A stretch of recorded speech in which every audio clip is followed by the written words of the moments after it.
For years, President Donald Trump has falsely claimed that U.S. elections are rigged. Now he's promising to lead a movement to get rid of mail-in ballots and voting machines. Joining us now in the studio with more is Allison Miller. Allison? Thanks, Dan. Across Wisconsin, taking away options like absentee voting could leave hundreds and thousands of people with no way to cast their ballots.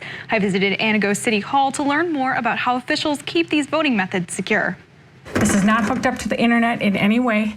It all runs off of the cartridges that are sealed in here.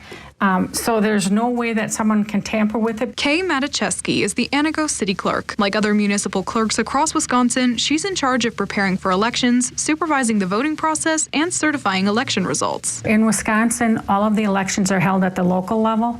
So even if it's a federal ballot or a state race, everything comes through the local community. And at the federal level, President Trump is looking to make big changes. In a Truth Social post Monday, the president said he will lead a movement to eliminate mail-in ballots and voting machines, starting with an executive order. That could have a large impact on local communities like Antigo. I'm afraid if they eliminate all absentee voting, that will put a hardship on some people because they either can't get in here, they're elderly or disabled. The Antigo City Clerk's office sent out 600 absentee ballots last election season. That's over 15% of all registered voters in Antigo that would lose access if mail-in voting is ended. Maticheski says that fears about rigged elections aren't totally accurate either. The elections are secure. There is not as much fraud as what nationally they're talking about. The president can't get rid of mail-in voting by himself. The Constitution only gives Congress the power to override state laws on voting. In the meantime, clerks like Maticheski want to remind voters that there are many checks and balances keeping voting methods safe, including some that citizens can see for themselves. We take actual ballots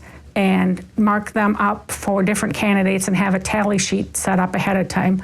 We run all the ballots through the machine, and then the count has to agree with what we hand tallied. Any citizen is allowed to come in and watch the process. Reporting in Antigo, Allison Miller, Newswatch 12.